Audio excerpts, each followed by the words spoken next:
Good afternoon, everyone. This will be my first review, I think. Yeah, my first movie review. I saw a lot of good movies this year. Sadly, there's none left in this year.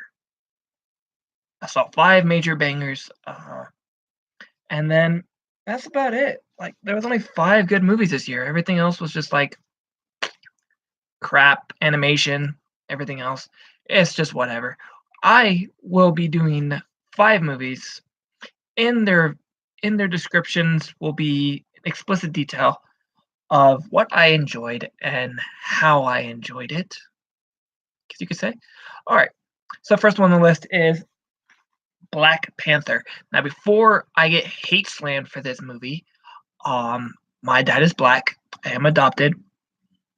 So before you go around shooting on races for not liking this movie, I did in fact like it, and I kind of hated it, and I'm gonna go into detail why. One, it was a really good story. I loved it. It had everything it needed to be to make it feel like a comic, to make it feel like a movie, and it had uh characters that were well developed in this movie. I'm not familiar with any of the actors except for the girl from The Walking Dead, Denai or something like that. Denai. That was the only one. Oh, and of course, Bobo from Lord of the not Lord of the Rings, The Hobbit, the Agent Shield, the pilot. It was a really good story. I loved it. If you had to write a origin story, this is exactly what it should look like. This is exactly what it should have been. Not thrown together, not pieced together. It was a really good story. Um,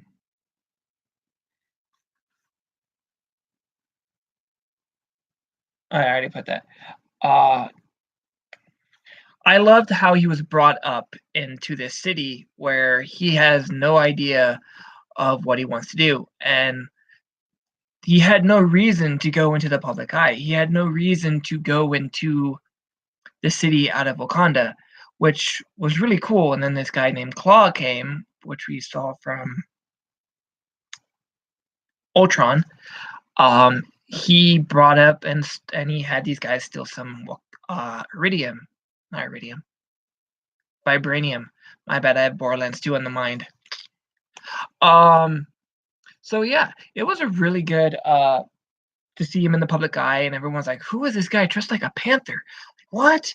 Go in his casino, blow stuff up, become a nuisance, walk into a few agents of Shield, see some members of villain organizations, and it was really cool. I honestly had no idea how one of the guards was recognized as a Wakandian because that made zero sense. How she was just dressed as a normal club girl, and they're like, "Oh, yeah, I've been spotted." That made zero sense to me. The technology. Oh my god, the technology in this movie was very advanced. I saw this in 3D and it was mind blowing to have all these little data chips and technology imaged through your head. The little driving car thing that was simulated as a car driving, but it was simulated as a video game. Like, basically, she's in her own office, Shuri, and she's driving a car out in the real world. That is like, what? So that was another one. Now to the points I did not like. I hated the politics.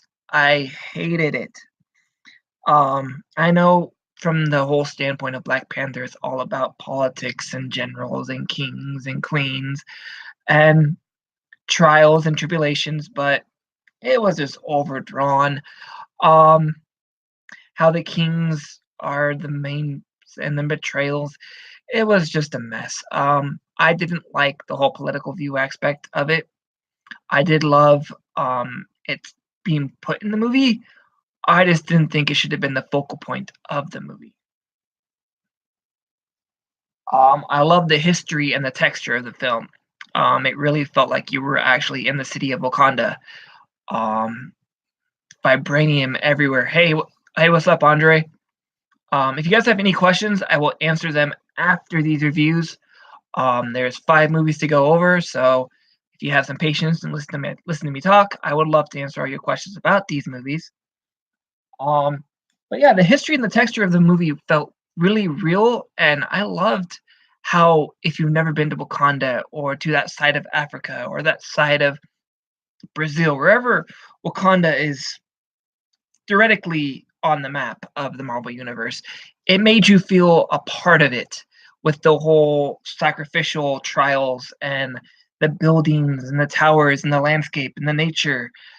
It just made you feel a part of the movie, which I really loved. I loved that movie. And after everything, I gave it a 7.5. Sorry, I'm a punk. I don't like politics, and that kind of gave it a big smash. But all in all, 7.5 is still a decent good movie, and I loved it. I actually own it. The next one up is Infinity War. This was a really good movie. I loved it. A lot of people can say and to it. I thought it was really good. There was a few aspects of it I can see people's point of views. Were like, what is this? Why? How? And everything else beside it. But here are the points I drew. Amazing performance out of everyone. Everyone knocked it out of the park. Everyone, even with the little bits they gave, they made it seem like a mile of what they had, of what dialogue they had to give. They knocked it out, and there are some major players in that movie. Major players, and I'm surprised of how much dialogue they put in that movie to make it as it was.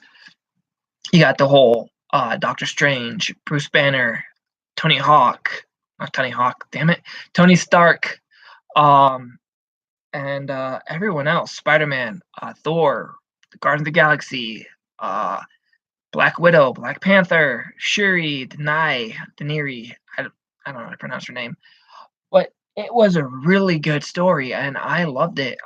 I loved how everyone's input got added into the mix. Producers collaborated with producers. James Gunn is the Guardians of the Galaxy guy. He didn't have to do anything with this movie, but he collaborated with the Russo brothers and Kevin Feige. I don't know. Um, I don't really pay attention to producers. I hope I get everyone else's names right though. Um,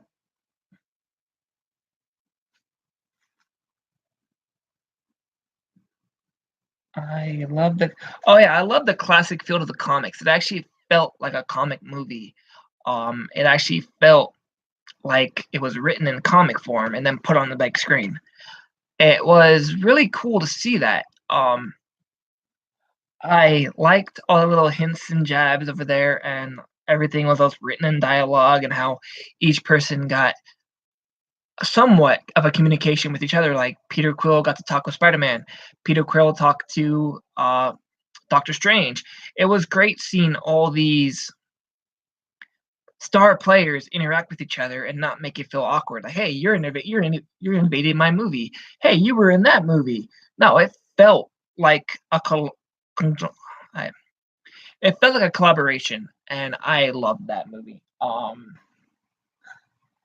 The comedic death. Okay, so yeah, Standing Point deaths aren't funny, but the fun thing about this though is it was a bit repetitive.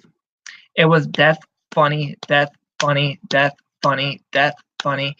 Even half of the snap deaths were pretty comical. Um, like for instance, Peter Quill was like, "Oh man," and he's like, "You didn't know what's going on." So the comedic deaths were pretty good. The comedy in it was funny. The whole "Not today, Squidward." Those who watch SpongeBob. So it was really cool to see the comedy make it deepen the blow of everything. Like after Loki died, we got the scene of Hulk crashing into the Emporium, and Strange is like Thanos, and he's like Thanos is coming, and Strange is like, who?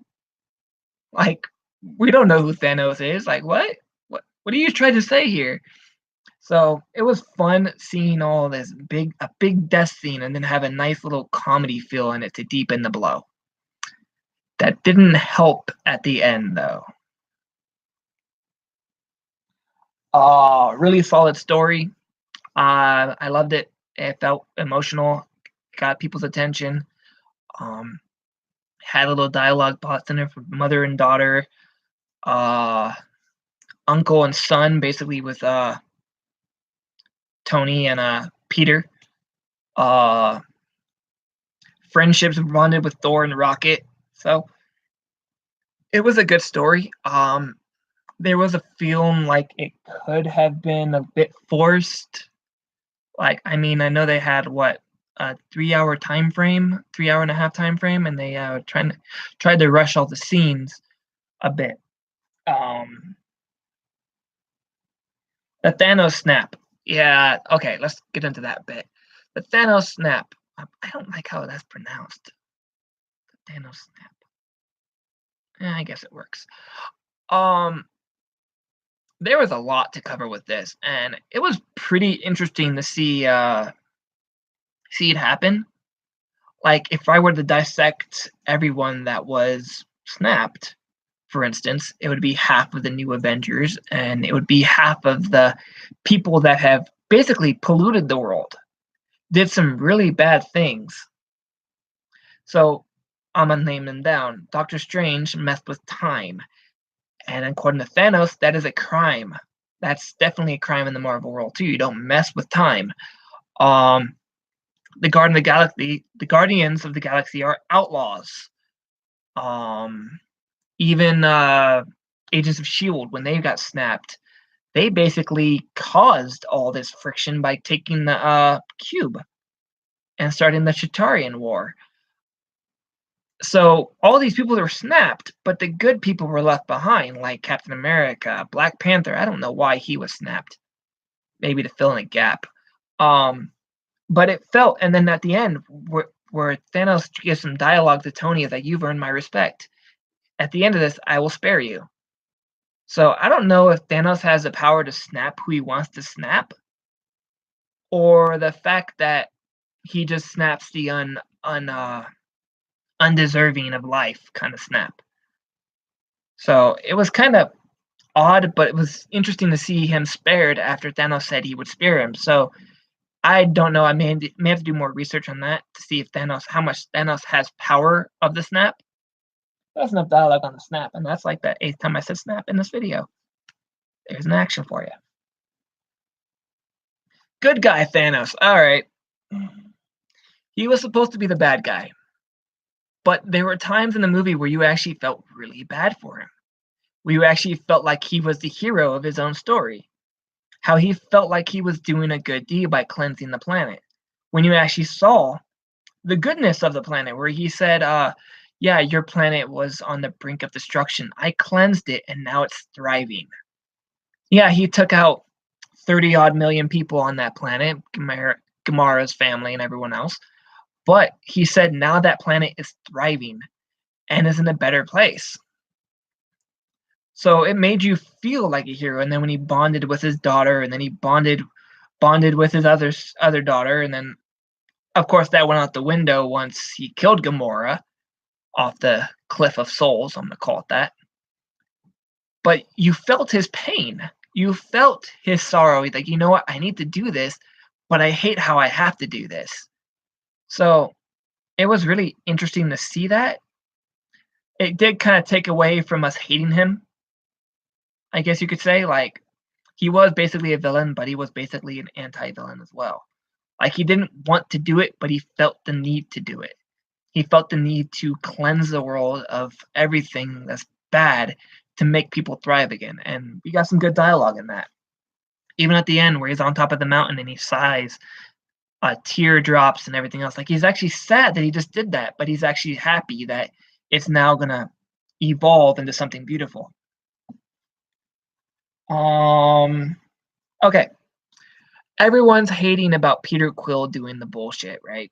Peter Quill killed the planet. Peter Quill killed the planet. Well, here's a little tidbit. Loki killed the planet. If you watch Marvel Thor's Thor Ragnarok, he takes the cube before their planet is exploded, before their planet erupts. So if he left the Tesseract there, Thanos wouldn't have showed up on the Thor ship. He wouldn't have killed all the Asgardians. He wouldn't have known where the stone is because Loki obviously had it. Like, oh, okay, Loki has it. But if it was destroyed in Asgard, where would Thanos have found it? In the gaps of space? In a billion pieces? Floating off in another galaxy? No, because that's when Thor said after he's like, and Loki holds it up. He's like, "You are the worst brother." In dialogue, you are the worst brother, as you calling him like the worst, or you are the worst brother out of every brother I've ever had, kind of brother.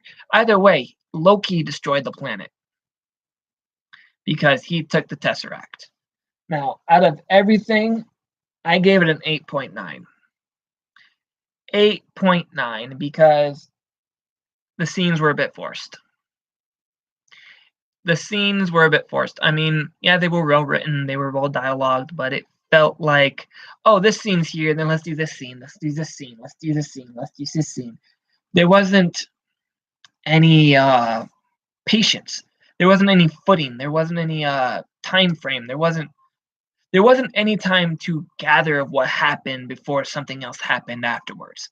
So your mind was busy focusing on one thing, and then it led to something else instantly. So there was no time to breathe, if that makes any sense.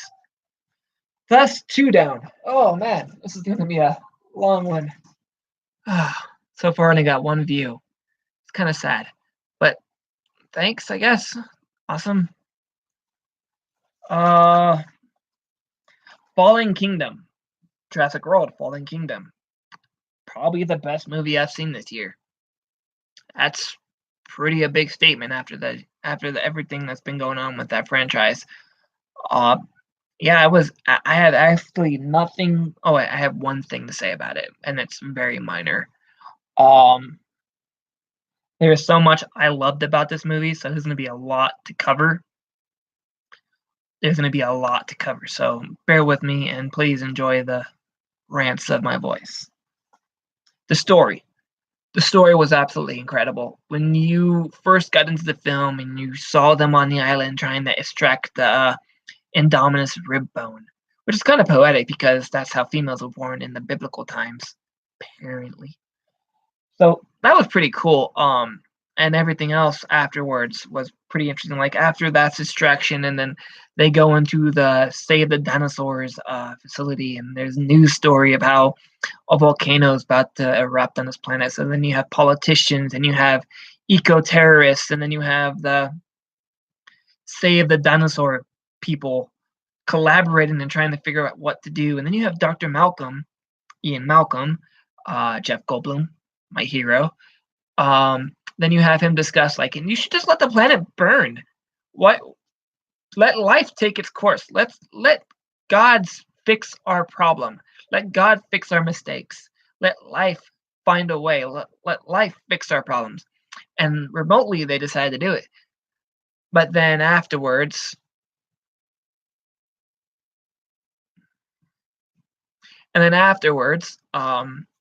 she gets a call from a state of person that funded the first Jurassic Park.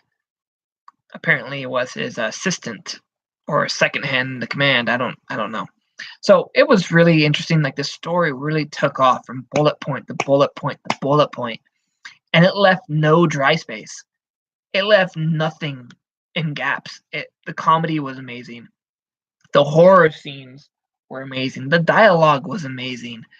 Everything about this movie was absolutely a masterpiece. We saw Owens bonding with baby raptors, how they became Blue Delta. Shit. Don't remember their names. How they became characterized as the little baby raptors. We saw him bonding and communicating with the dinosaurs that we didn't see. Like in the first movie, oh, cool, he's a dinosaur guy. He's the guy that talks to raptors. Cool. But where's the story to that? And then in this one, we saw the story. We saw him raise these dinosaurs from captivity. So when Bryce Dallas Howard, shoot, Claire.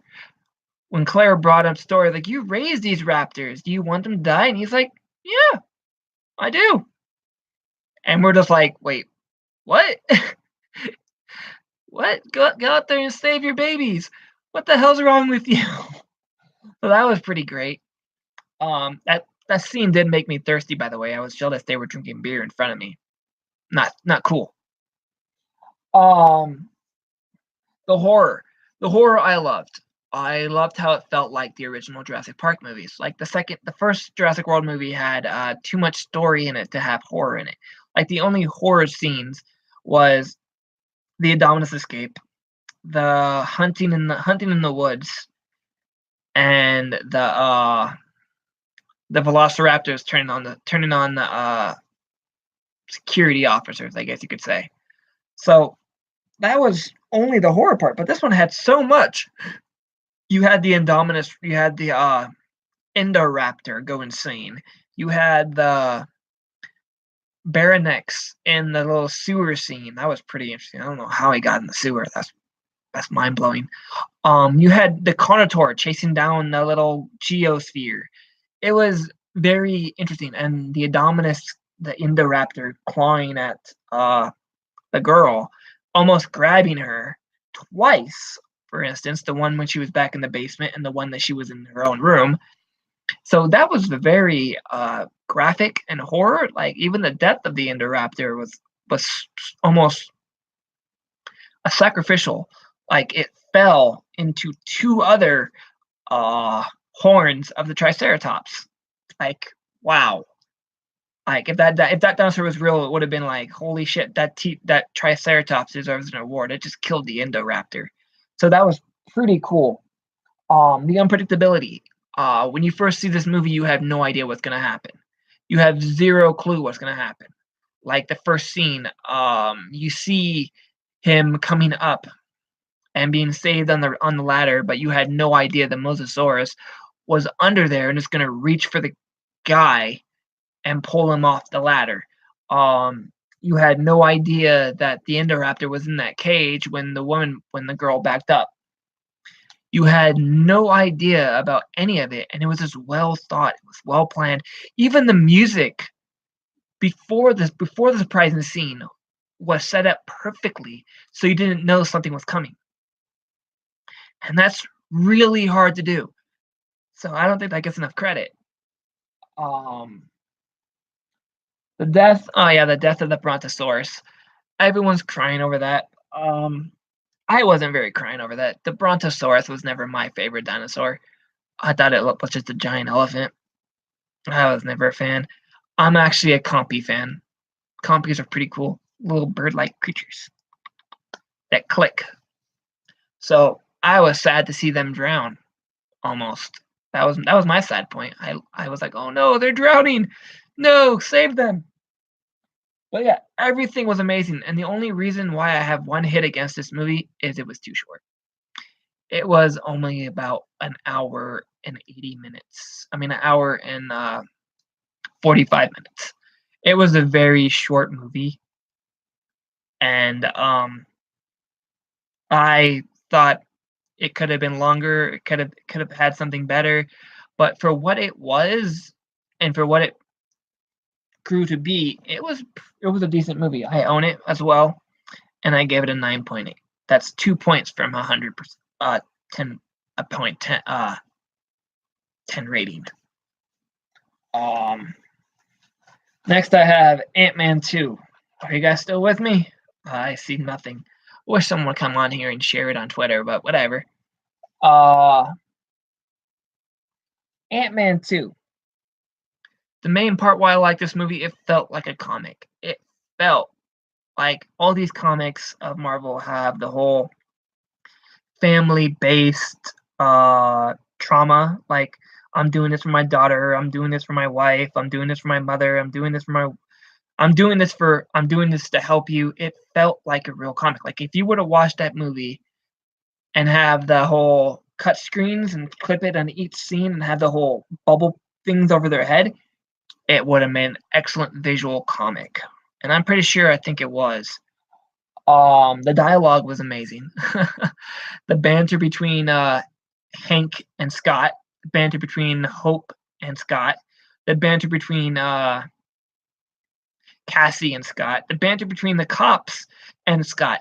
Everyone had really good banter in this. The only one I didn't like is the ambitious security guard that wanted to put Scott away and play off like he doesn't want to do it. He doesn't want to do it, but it's my job. It's my job. But if it's his job and he doesn't want to do it, why was he so ambitiously ready to put him away? That made zero sense to me. Um, the adult humor in it. There's one line in it where Dr. Bill, former agent of S.H.I.E.L.D., good TV show. I just finished that season. Finished the series after waiting for the season 6 next year. But he worked with Hank on a current project, and he basically said, "Oh, I went 45 meters big in big mode," and then Scott's like, what's your limit? Come on, I'm curious. What's your limit?" And Scott's like, "I went 65 meters." And he's like, "Wow." And then Hope's like, "Well, if you guys are done comparing sizes, can we get going now?" So that was pretty fun. It was also good to see the suit malfunction in a school. So Scott has shrunk into toddler form, and he's here in an elementary school, passing off for an elementary kid, and he's reaching up for his daughter's backpack, and he's like, "I can't get it, I can't get it, I can't get it," and he looks at the Hope. He's like, and she's like, "All right." She reaches out. There you go, champ. Like they made him look like a kid, and the dialogue between the two made it work. Like even when he got in the van, he was trotting down the stairs in toddler form. He looked like he just got out of class. It was great. It brought me back to all my memories of high school, of elementary school. So that was great. And then Hank in the car is like, "Are you okay, champ? Do you want a juice box? Do you want some string cheese?" And he's like, "Nah, everything's fine." "Do you have those?" Like he's still a toddler form, so it was great. I loved it. It was a family movie. Um, even if you didn't know anything about the comics, if you didn't know anything about the characters, the family in it, the dialogue in it made it worth going to see it as a group family. If you have a kid, if you have a daughter, if you have a 5 people in your family, and if you just want to take a group to go see this bonding experience, it would have been a great bonding experience. Um, Everything in it was family orientated. It was a great scene. Everyone collaborate as mother, daughter, brothers, sister. I mean, daughter, father. It felt like a family movie, and it was great hearing the dialogue between the two. I mean, being as I'm not too close with my family, it did feel kind of agitated to me of how abrupt it was as a family movie. Not to take a line from Deadpool, because Deadpool was obviously not a family movie. It may have a family concept, but it's not. Oh shit. I forgot Deadpool too. Fuck. I'll do that one too. I'll do that after Venom. Fuck it. I totally forgot about it. Uh yeah. The truth serum scene. Oh, that was great. The actor that does the guy voice, I don't know. He's some Hispanic guy. Hispanic American guy. But he does the whole intro, voice dialogue, bit scenes with other characters telling a story. So he's basically being corrupted by the villain in the story, Sax, or the guy from Vice Principals and Tomb Raider. I don't really know his actor's name, but he's a really good actor. I like him. Um, but he basically has his guy, and he's like he created this toxin or serum or liquid that can make people tell the truth. And you're like, "Oh, that's truth serum. That's truth serum." I'm like, "No, it's not truth serum. It's not truth serum." And he's like, and then he injected the guy, and he was basically telling the truth. And he's like, "Wait a minute, this is truth serum." So that was great. Even at the end, where they got a taste of their own medicine, he's like, they went that way, they went this way, oh, we don't know anything. We just woke up here, and he's like, oh shit, this is truth serum. That was great. Um, End credits. There is an end credit scene that was much more important to the story of Infinity War.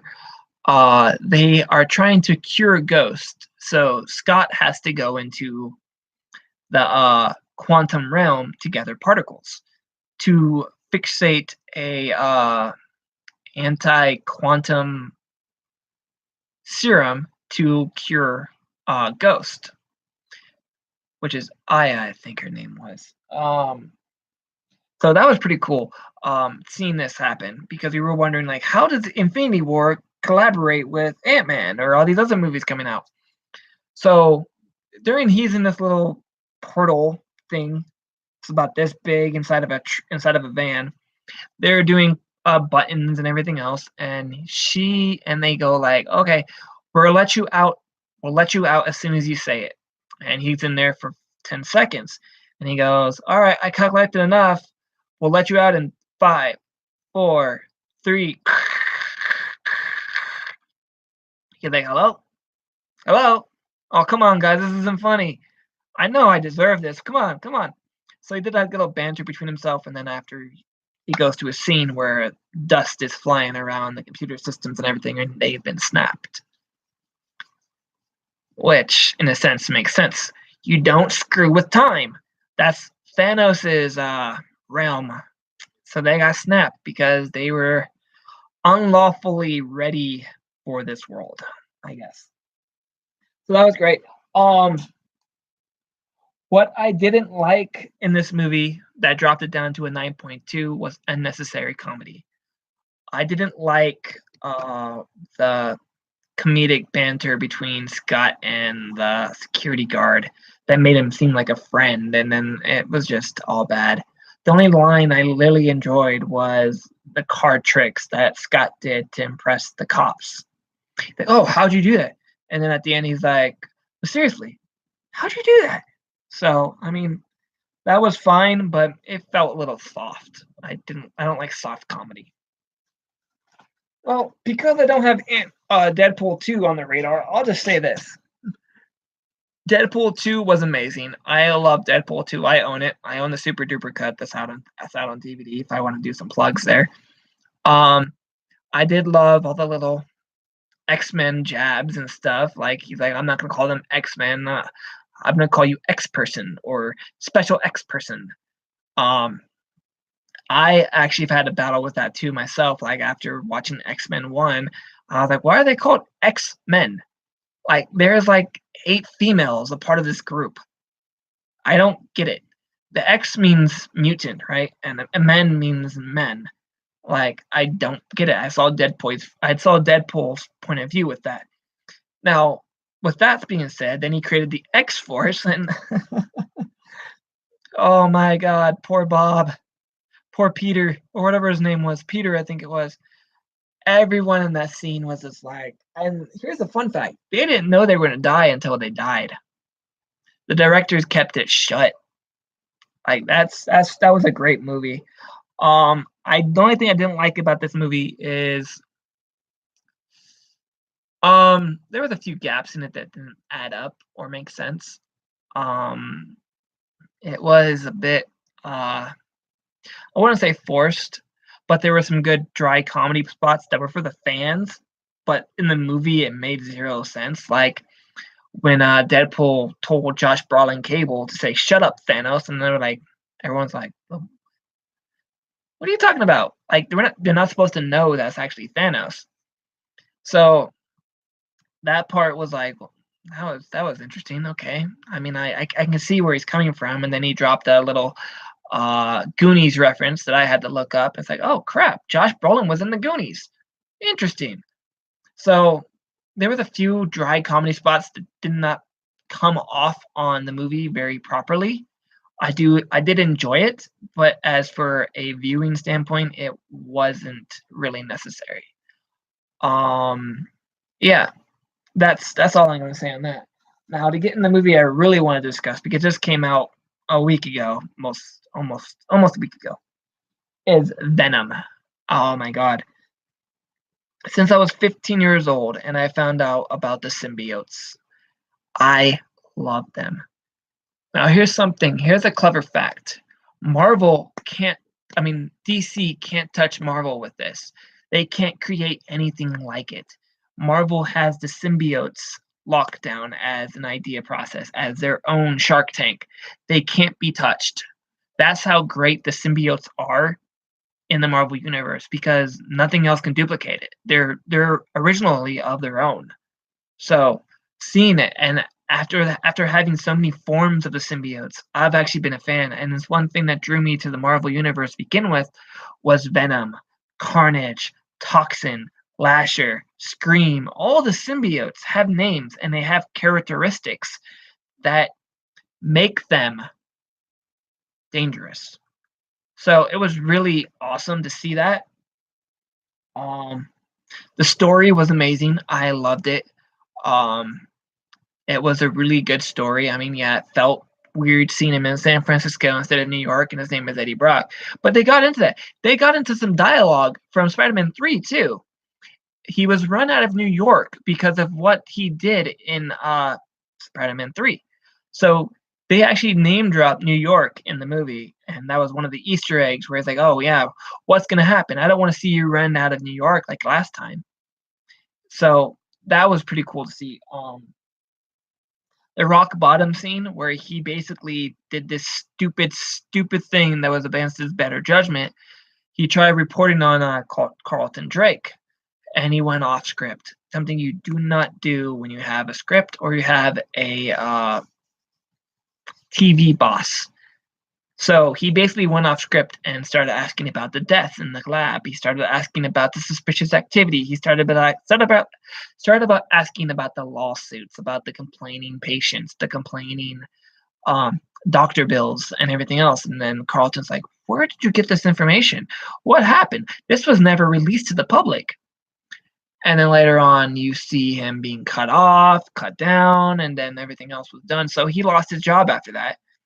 Then he went to go to his wife's job, and she was fired. She was out carrying her boxes. Like, you got me fired for that stint. And I was like, damn, this guy's least. And then she threw the ring at his face, and she walked away. And I was like, holy shit, that was pretty freaking brutal. Like, he was just trying to do his job. And so that was interesting. The Easter eggs were obvious. I mean, if you were listening and you were paying attention, there's one symbiote in the movie that wasn't really based off it, but you can tell that it was red and yellow, which, if you know from symbiote research, that is called Scream. Now, in the movie where it was being held was a patient, I mean not patient, it was a bunny being possessed by the symbiote. And you can hear the scream effect whenever the symbiote moved. You can hear a screeching noise. So you knew it was Scream. So that was really cool to see. Um, Also, the name Lee pops up, which those that don't know, that's actually Mr. Negative. Keep it as that. The violence in this movie, yeah, it was in PG-13, but it really felt like an R at some points. There was a few deaths on screen. There was a few head smashes. There was one scene where you can actually see the head being written off, but it was in a dark forest, so you couldn't really see the blood splatter, but you knew the concept was there. I mean, you can tell that some scenes were cut. You can tell, but they really kept the violence level to the extreme. Like Riot was on the plane. He was never in the lab.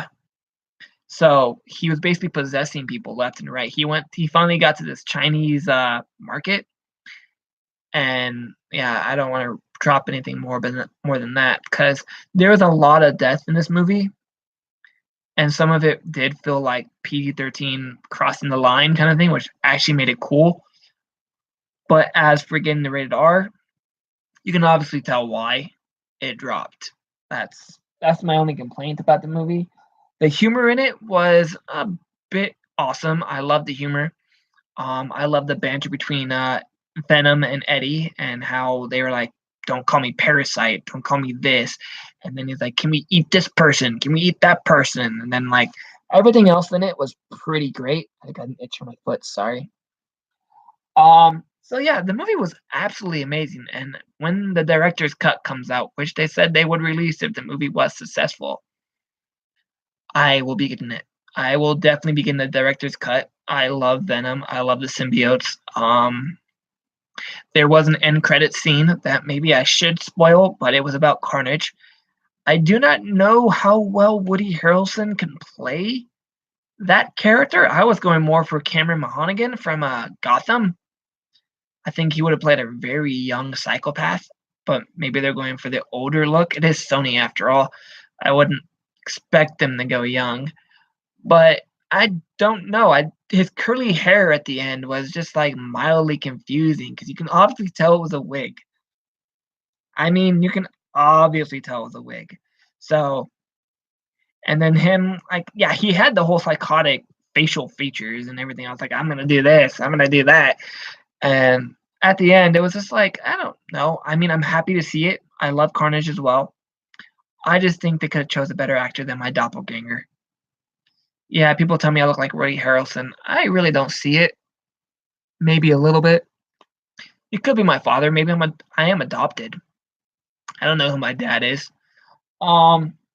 So yeah, I really enjoyed this movie. The only reason why I gave it a 9.5 was it was too short. I was in there at 1:45 and I got out at 3:15. No, 3:40. So it was basically less than a 2-hour movie. Um, and I felt like I could have gone on a bit, maybe because the scenes were cut. It didn't have that extra 15 minutes of time in it. But and then the other is the obvious cut scenes. Yeah. So all in all, but it was still a 9.5. That was a great movie. It was a great year. So many great movies. 6 movies. I only listed 5 on this list, but yeah, I forgot about Deadpool 2. So yeah, in order: Black Panther, Infinity War, Deadpool 2, Fallen Kingdom, Ant-Man, Venom. Check them out. All right, that's the end of my video. Doesn't seem like anyone asked any questions. All right. I will. Oh wait, I wanted to remind everyone about my updated schedule for the next week. Oh, what's up, JP? I was just about to close out. Tomorrow, Thursday, I will be doing a run down the card of Impact Wrestling. I know I haven't done that as of late, but honestly, the Impact tapings these past few weeks have been really good, but they haven't been good enough for me to do a rundown. Especially because I don't know half of the people that were on it. I don't know much about La Parka. I don't know much about Fabi. It's not Fabi. It's not Fabi, damn it. It's Fabi. I bet her real name is Fabian. It's not Fabi. It's Fabi. I don't even know much about this Kyra person that's facing Tessa tomorrow. So, but there is a major card stacked for the Going Home show to Bound for Glory, and I will be doing a rundown tomorrow. Friday, I will be doing a video game review. I just beat Spider-Man PS4. I will be discussing Spider-Man. I'll be discussing God of War. I will be discussing Assassin's Creed. And what other video game that I beat this year? I think that's about it. The three major ones. I haven't beaten Tomb Raider. I haven't even bought Tomb Raider yet. So maybe I might not even do that video until I buy that. You know what? I'll save it for the end of it. Nope. Friday I will be doing a live stream of Dragon Age. There you go. Happy. What's up, JP? I see you in there. Don't exit out. If you have any questions, ask it. This is also Q&A. So just stick around. Saturday. This is a big one for me. I will be doing my own, I wouldn't say induction ceremony, but I will be doing my own speech on the Monster Abyss. He has impacted my life.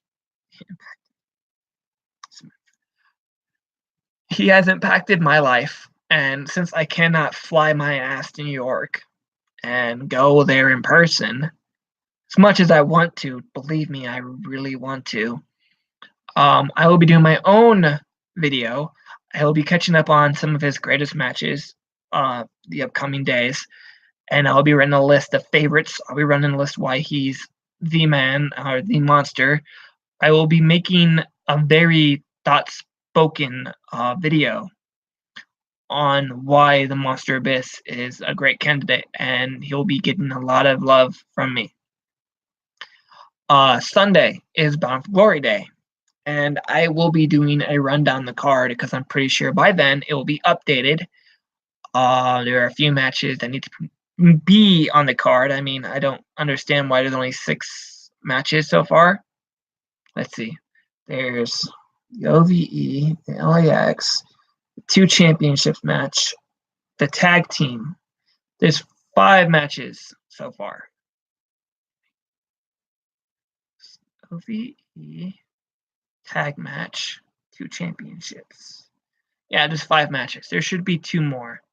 And I'm pretty sure that's going to be either an Eli Drake Open Challenge, an Ultimate X match with all the upcoming X Division athletes.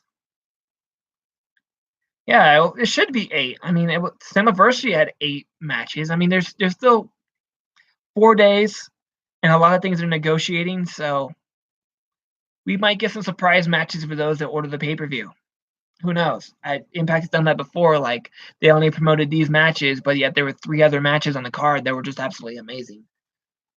So that, and I've heard rumbling, and of course, there's probably going to be an Ali versus Su Yung match some way. There kind of has to be after the video feed of her saying, "I know what to do." Like, unless she's going to fix the feud this coming Thursday, there has to be something leading to that. Otherwise, it's just like, the fuck?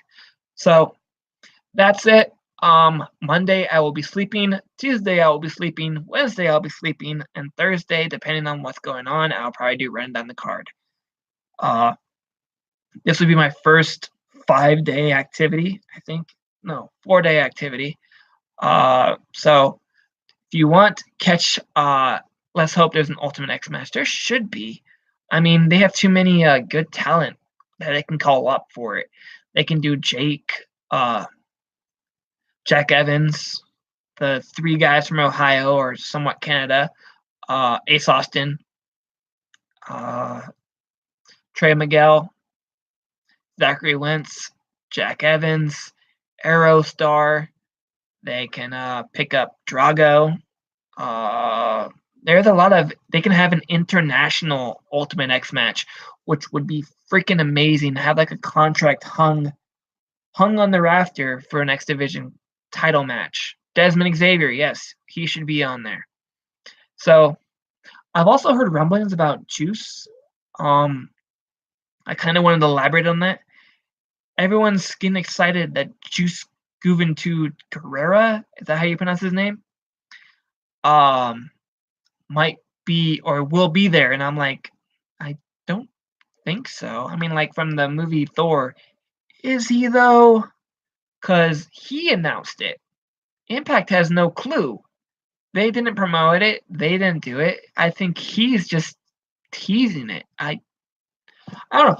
In any case, it would be cool to see him. I just don't want to get people's. I just don't want to have people's hopes up. Like, expect Guerrero to be there, and he's not there because he announced it. So I don't know. I will be excited to see this pay-per-view. If Spectrum can get on their ass and let me order it, some reason why I can't, but whatever. I'll fix it. I'll clear it up. So after that, that's pretty much my schedule for the upcoming days. No one's asking questions. Does anyone have a question before I log off? You got 5 minutes. I'll give it 5 minutes. I want to bust my first hour on live. So 10 minutes. You got 10 minutes to ask a question, but I will be doing a 30-second countdown. Codebreaker from Jericho to Aries.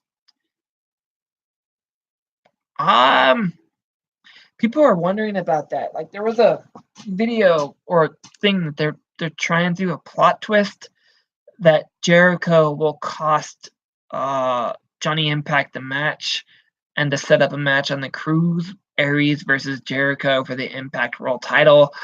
I don't know any of that, but I don't see how Jericho can feud with Aries when Aries and Jericho have never responded to on Twitter. If there's anyone right now that has enough heat to make a match with Jericho, it's Sami Callihan.